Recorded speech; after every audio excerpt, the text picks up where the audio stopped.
What I like about these toothpicks coming in a small container like this is that they're compact, they stay out of the way so no one gets hurt by the sharp points, and it keeps them clean, of course.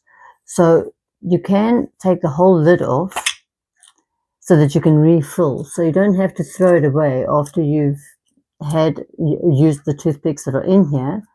What I like is that it rotates, so this is totally closed, so nothing gets in it, but it rotates and has multiple holes where you can take out a few at a time, as you can see, or it has, let's find it, a single hole where you can take out just the one at a time that you want, one or two.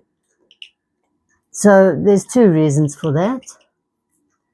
And then you can close it so nothing gets in or out of the simple little container. Very convenient. You just place it on the table. No need for anything fancy. Just some simple toothpicks.